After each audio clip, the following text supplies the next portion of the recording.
पुंछ में आज बड़ा आतंकी हमला हुआ है। जम्मू कश्मीर में बीते कुछ दिनों से आतंकियों की कायराना हरकत लगातार सामने आ रही है। आज एक बार फिर वही तस्वीर दोहराई गई, वही तस्वीर सामने आई है।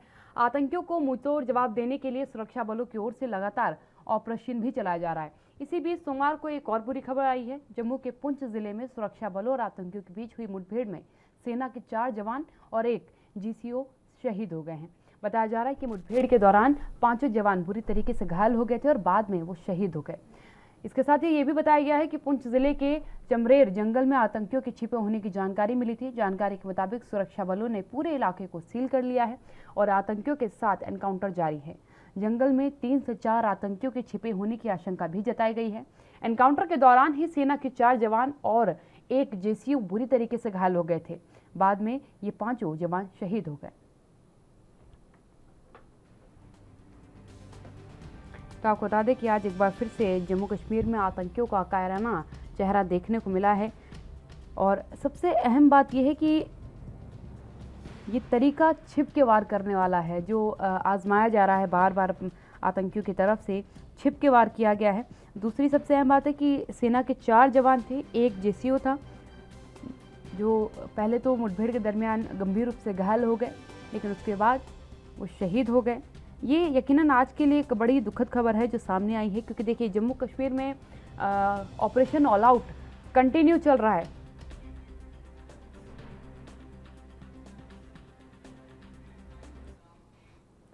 के सिन्हा जी मेरे साथ जुड़ चुके हैं, रक्षा विशेषज्ञ हैं। के सिन्हा जी, क्या कहेंगे आप, क्योंकि जो आतंकी हमला आज हुआ है, जिस तरीके से टनल बना करके प्रयास किया गया, 5 जवान हमारे शहीद हो गए, क्यों आखिरकार बार बार इस तरीके की गतिविधियां सामने आ रही है, जबकि पूरा प्रयास हमारे सुरक्षा बल कर रहे हैं कि जम्मू कश्मीर के हालात बेहतर हो जाए?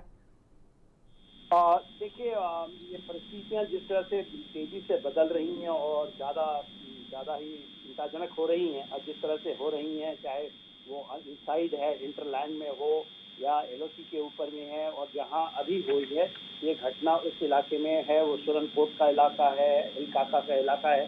ये बेसिकली वो इलाके हैं जहां पर ये गतिविधियां खत्म हो गई थी, और बेसिकली जो ये जंगलात की इलाका है, डेरा की गली जो पुंछ राजौरी के इलाके में बनता है, वो फिर से एक्टिव हुआ। और ये एलओसी से तकरीबन 10 किलोमीटर हिंटरलैंड है, जिसमें देखिए जो घात लगा के हमला हुआ है, जो एक इंफॉर्मेशन मिली थी 16 आरआर को, और उन्होंने एंटी एम्बुश करके उन पे एम्बुश और आईडी लगा करके इनकी ये क्षति पहुंचाई है। तो ये जो सब चीजें हैं वही आप देखी थी जो अफगानिस्तान में हुआ था। अफगानिस्तान के बाद जितनी भी तंजीमें वहां से चली हैं, अब वो ग्रेविटेट कर रही हैं। तो ये यदि वो कामयाब हो जाते हैं तो स्थिति फिर बिगड़ सकती है, 90 के दशक की स्थिति आ सकती है।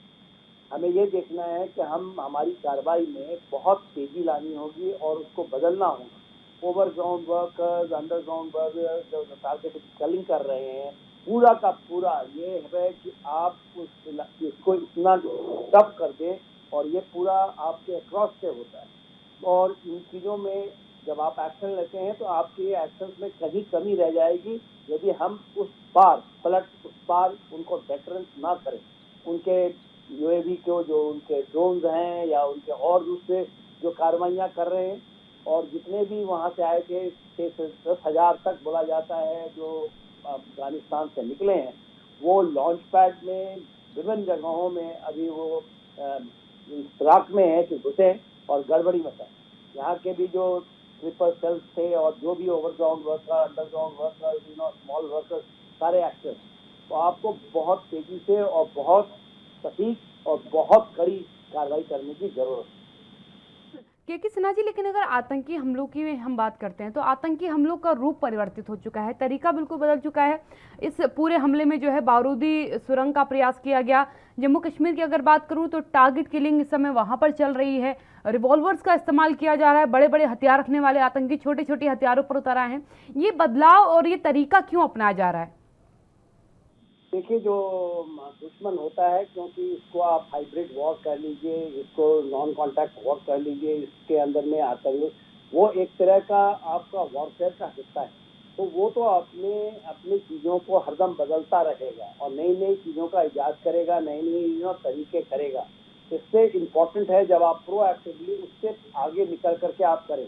ये चिंताएं पहले भी थी, तो हम लोग ने कहीं पर पाकिस्तान को मौका दिया कि उसके साथ जब वो सीज़फायर के लिए फरवरी में उसने मांगा और उसको दिया गया, ये उम्मीद थे कि शायद पाकिस्तान समझ जाएगा और वो इन चीज़ों में लिप्त ना होगा।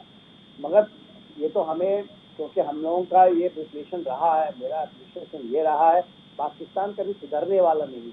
इसमें अब चाइना की तरफ से भी गठजोड़ है। वो चाइना के अंदर में देखिए जिस तरह से चाइना में वो अभी LSE के ऊपर में भी चल रही है, वहाँ भी थोड़ा सख्त रूप है। तो ये चीज़ें चलेंगी, मगर बहुत ज़रूरी है कि आप अपने कार्रवाइयाँ के ऊपर में उस तरह का न लें कि स्थिति सामान्य हो गई है। स्थिति अभी सामान्य हो गई है, उस तरह से कार्रवाइयाँ होंगी तो आपको इस तरह की नुकसान भुगतना पड़ेगा और परिस्थितियाँ बहुत ज़्यादा बिगड़ सकती हैं। तो ये टारगेटेड किलिंग, सौहार्द का एक तरह का डिवाइड, और ये उसकी चाल है, वो करेगा और इस तरह की चीज़ें होती रहेंगी। और हमें इसके ऊपर में उसके पलट में डिटरेंस इतनी पैदा करना है कि वो हिम्मत ना करे। के सिन्हा जी, एक और चीज़ आपसे समझना चाहूँगी, क्योंकि रक्षा क्षेत्र में ये माना जाता है कि जब कोई दुश्मन छोटे हथियारों में या छोटे गुटों में आने लगे तो समझ जाना चाहिए कि उसकी कड़ी अब कमज़ोर होती जा रही है।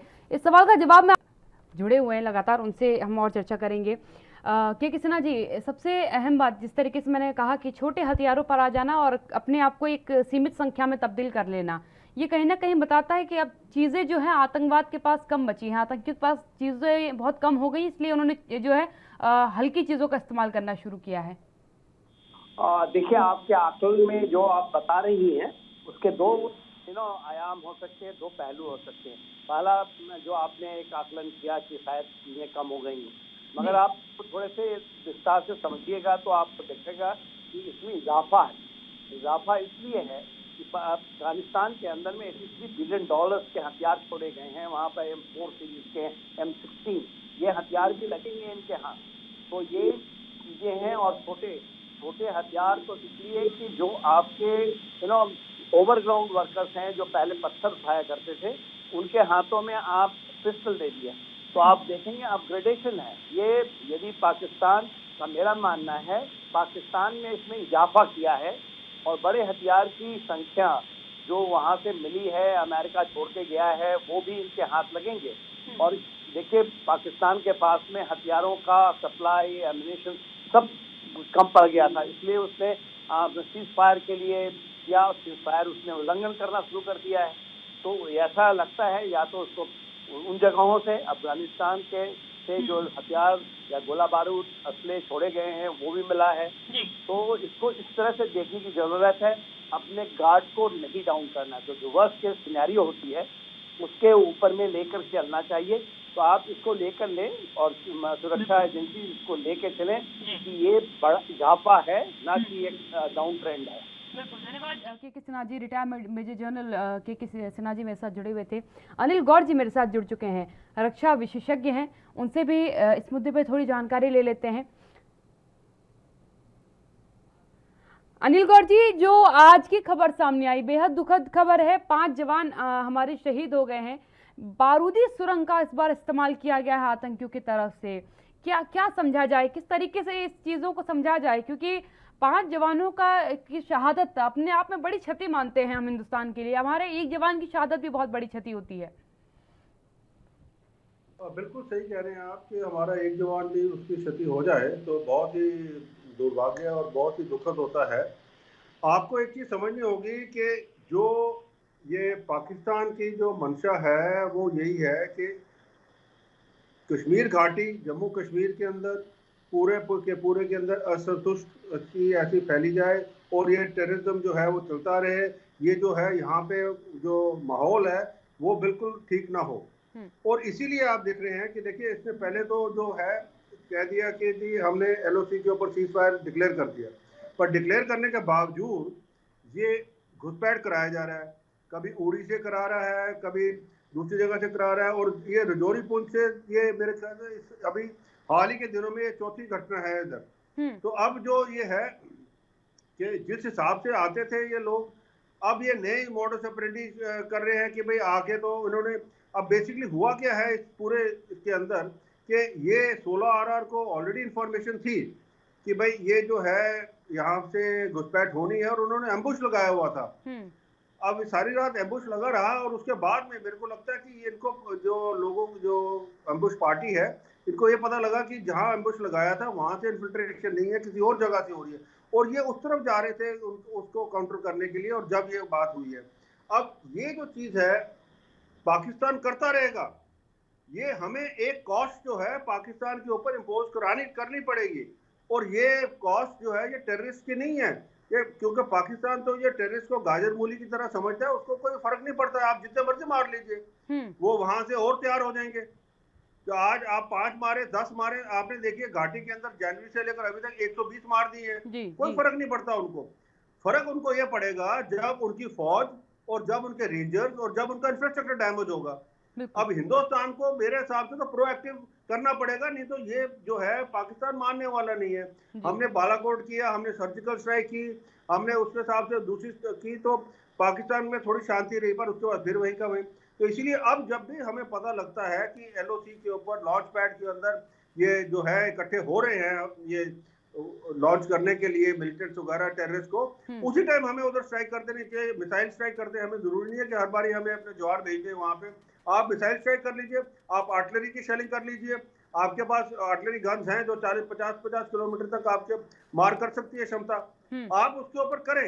ये एलओसी का जो सीज फायर वगैरह ये चीन की तरह है कि एक तरफ से कहते हैं कि हम ये शांति चाहते हैं और दूसरी तरफ से घुसपैठ कराते हैं, तो हमें हिंदुस्तान को अब ये छोड़ देना चाहिए कि भाई हम करेंगे तो क्या कहेंगे लोग, क्या कहेंगे दुनिया, क्या कहेंगे। यानी कि अनिल गौर जी, ये समझा जाए कि अभी हाल ही में जब राजनाथ सिंह जी से पूछा गया था कि क्या हिंदुस्तान जो पहले हथियार उठाने की नीति है उस नीति को बदलेगा, तो उन्होंने कहा था कि अगर वक्त कहेगा तो हिंदुस्तान वो नीति भी बदल देगा।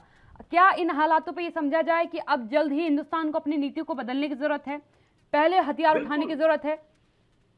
बिल्कुल, आप पहले मत उठाइए। मैं कहता हूं जैसे आपको पता लगता है कि लॉन्च पैड के अंदर ये इकट्ठे हैं, आप उसके ऊपर एक्शन लीजिए ना।